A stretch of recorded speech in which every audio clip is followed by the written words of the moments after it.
What's happening, Fourth and Inches podcast listeners? You got Stevie P. Going to do a quick podcast today, if I can speak. But yeah, we're going to do a quick podcast today on waiver wires. Going to go over the guys that are available. Going to talk about the percentages that I would spend on these guys. Kevin will be on later on in the week. We're going to talk FanDuel and all that stuff later on in the week. But today is strictly waiver wire. So let's get into it. This week in waivers, Ryan Fitzpatrick, if you didn't know, looks good this year. Needs to be owned 100%. I'm not going to go crazy and talk crazy, overly about Ryan Fitzpatrick. We all know what he is, been a journeyman. But he's only, I think, 25% owned or something like that. And he needs to be owned 100%, especially, in any format, really. Because I don't think he's losing that job. Jameis Winston has never looked as good as Ryan Fitzpatrick has looked in these past two games. So, needs to be on 100%. The only other quarterback that I'm looking for this week, if I need a quarterback, is Andy Dalton. Andy Dalton is somebody, well, first off, with Ryan Fitzpatrick, I'm willing to spend 15 to 20% of my fab on him. If I need a quarterback. If you need a quarterback, do that. So, Andy Dalton, a quarterback that, has a safe floor, I think. The offensive line is giving him time. He's able to throw. He's got A.J. Green as his wide receiver. So, a guy that I'm willing to throw on my team. 10% of my budget is about what I'm willing to spend on Andy Dalton. And if you don't get him, don't be upset. It is what it is. Those are really the only two quarterbacks on waivers that I'm interested in this week. If you want to, mix and match matchups, we can talk about that. But, this week, those two guys are really the only two guys that I'm interested in. So running back, I'm going to go down the list, name out all the guys, tell you what guys I think you should own. So Giovanni Bernard is 39% owned. Aaron Jones is 45% owned. Theo Riddick is 40% owned. Austin Eckler is 43% owned. Corey Clement is 22.6% owned. Javoris Allen is 18.8% owned. Then Malcolm Brown and Ito Smith are 0.5 and 0.7% owned. Really, I'm not going to talk about Malcolm Brown or Ito Smith. To me, if Gurley gets hurt, Malcolm Brown is going to be in a timeshare with John Kelly. And out of those two guys, I'd rather have John Kelly because John Kelly looked really good in the off season. So, not guys that I'm really worried about. Ito Smith, again, behind Devontae Freeman and oh God, I'm drawing a blank. Behind that's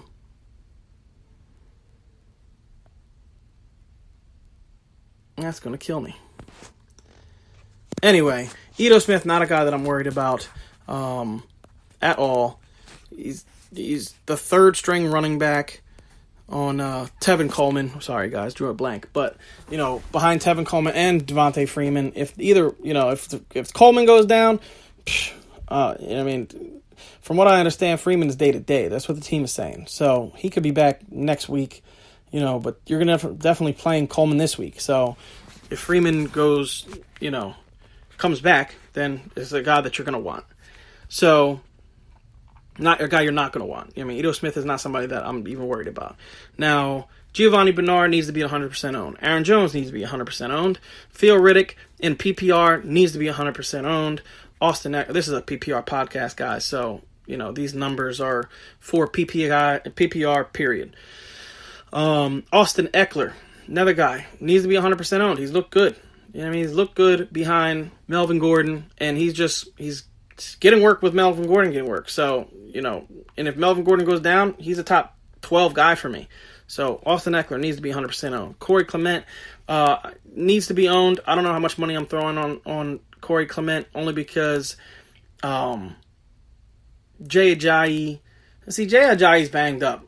But if you're not a Jay Ajayi owner, I wouldn't throw any money at Corey Clement. Unless you're really hurting at running back. So, I don't know, and maybe the guy who has Jay Ajayi has really good running backs to replace Jay Ajayi and is not going to, play Clement. I think Clement could be really good if he gets a chance. But, Jay Ajayi just being there and, Darren Sproles going to be coming back is just a situation that I don't know how invested I want to be. If I have a Jai, then yeah, I want to be invested. But other than that, I don't know what I would be willing to spend on Clement if I don't have a Jai. And me personally, I don't have a Jai in any leagues. So Javoris Allen is the other one. Javoris Allen in PPR needs to be 100% owned. He's just been getting work. He's been used. And, he's a safe floor for me. He's a guy that, I know is going to catch passes. He doesn't ever break a long touchdown pass. I mean, he's normally 5-6 yards in a cloud of dust when he catches the ball.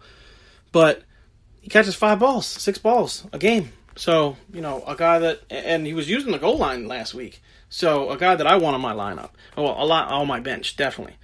As a flex play for my bye weeks coming up and all that other stuff.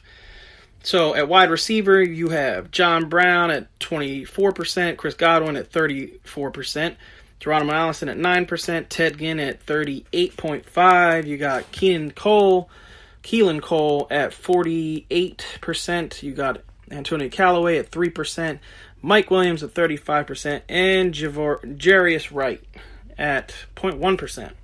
So of those guys, the guys that need to be owned 100%. For me, Chris Godwin has looked good this year. Ryan Fitzpatrick is playing very well, and for me, Chris Godwin needs to be 100% owned. Geronimo Allison in 12-team bigger leagues, I definitely can see being owned. John Brown, he's just burned me so many times, but he's really good when he's on the field. And he's burned me not because he's been bad, he's burned me because that sickle cell trait kills his value because he is always hurt. But, John Brown, if you need wide receivers, definitely a guy I would spend some money on. Chris Godwin, I'd be willing to spend, 15% of my budget on. John Brown, I'd be willing to spend 10%, 12% on John Brown. Geronimo Allison in 12 teams or more, if you need a wide receiver, maybe 7%. Keelan Cole is a guy that is a little bit controversial. Made this amazing catch this week. One-handed over his head. I'm not going to say Odell Beckham-esque because Odell Beckham's big catch was over his head behind him. But it was a really good catch. But, yeah, one-handed, grabbed it. Ball never moved. He just has big hands and was able to just grab it one hand and reel it in. So, for me, Keelan Cole, I just can't stand Blake Bortles. I just think he's so hit or miss. And I just don't know how good he's going to be with Bortles throwing him the ball. I mean, definitely a guy that I want to try to get on my team if I don't have to spend a crazy amount of fab on him. But I don't know how much I'm spending on him. Maybe, I would say like 8%. But I know other people saw what he did last week, and they're going to pay a lot more. The Patriots' defense is terrible. I mean, they looked really bad in this game. So I just don't think I'm willing to spend more than maybe 10% on Keelan Cole, and other guys are going to be spending 15-20%. So you're probably not going to get him if you're me. But if you feel like he's the number one guy and he's going to be great this year, then by all means, be that 20%, 25% guy, but that's not going to be me. Antonio Callaway, I don't know. Antonio Callaway, spend a couple bucks on him if you need wide receiver help. $5. 5% of your budget, whatever it is. Just not a guy that I'm super, super high on. I could see him having good games and terrible games, and, it is what it is. Mike Williams. Okay, so Mike Williams,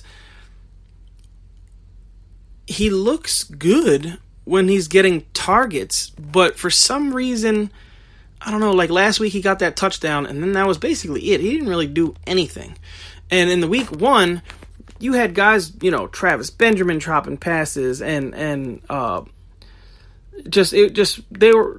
drops were just terrible, and I feel like Mike Evans got a whole lot of work because they were dropping so many passes.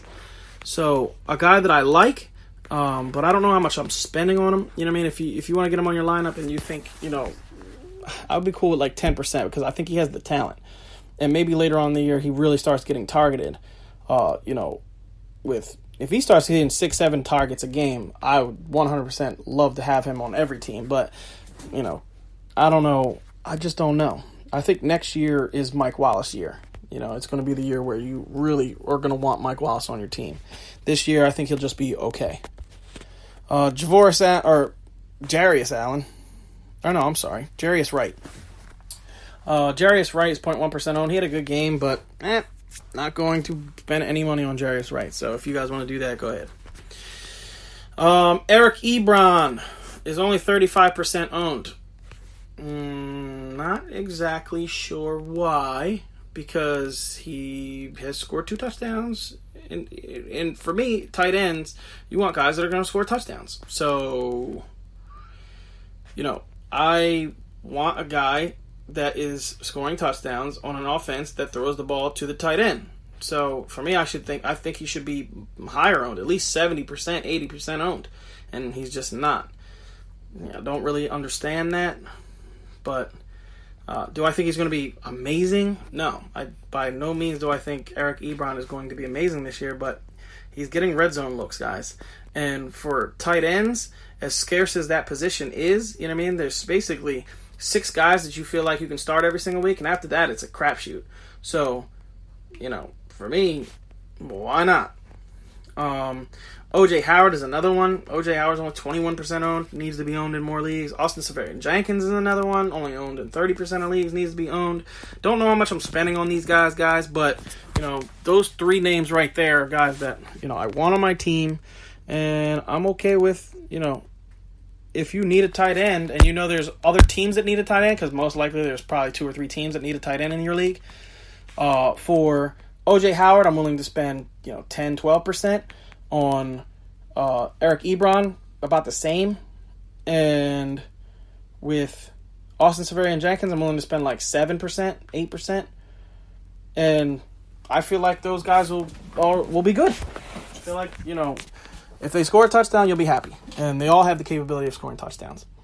Of those 3 guys, obviously I like Ebron, the best, because I feel like Ebron is on an offense that throws the ball a lot to the tight end. As we're in Tampa Bay, they don't really, with Jameis Winston, I would like O.J. Howard better.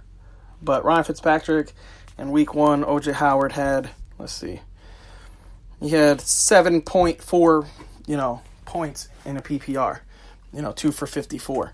So, and even in this game, he had that long touchdown run, 75-yard touchdown. He still was 3 for 96 and 1.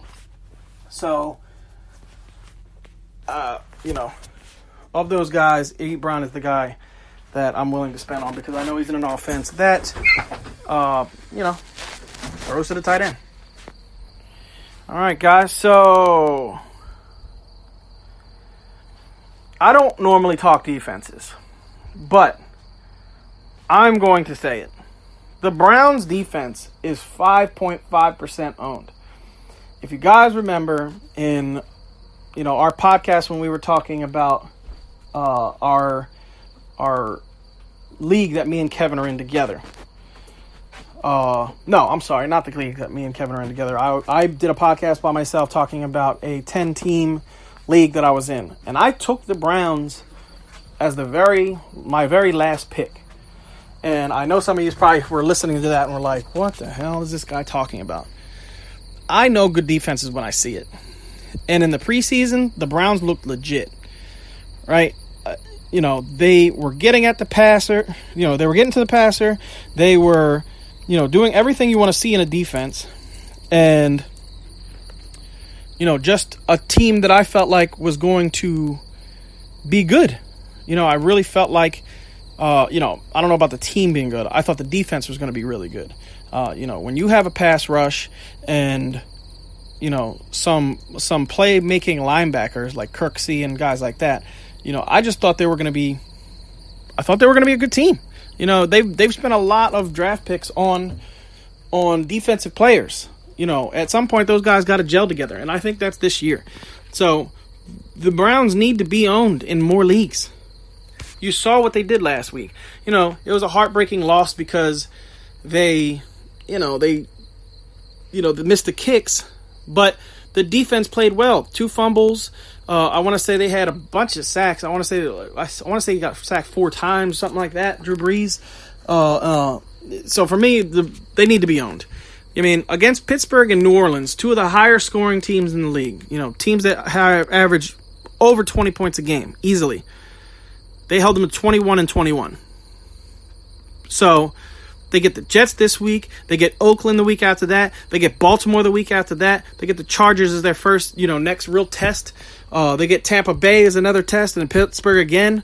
But for the next 4 weeks, I'm comfortable playing the Jets. I'm comfortable playing the Browns against the Jets. I'm comfortable playing them against the Raiders, the Baltimore Ravens, and I have no problem with those 3 matchups. And I want the Browns on my team, so I would definitely do that, guys. So that's going to be the end of the podcast, guys. Waiver Wire show. If you guys have any questions, want to hit us up on Facebook at 4th and Inches Podcast. You'll see it's looks like a draft board is the picture, but it's 4th and Inches Fantasy Football Podcast. If you guys have questions, throw the questions on there. We'll answer any questions you guys have. And I'm actually thinking about doing a $2 FanDuel league for anyone that is interested. If you're interested, go to our Facebook page, hit us up, say I'm interested in playing in the $2 Fantasy Football League on FanDuel, and I'll send you an invite. Just give me your FanDuel name. I'll send you an invite, and you can play against me and Kev every week. It'll be a $2 contest, so nothing deep out of your pockets. Just a fun little thing that we'll do, and you get to play against us. So if you guys like the podcast, you like what me and Kev have to say, please hit us up on the Facebook page, and we will talk to y'all soon. Let's get it!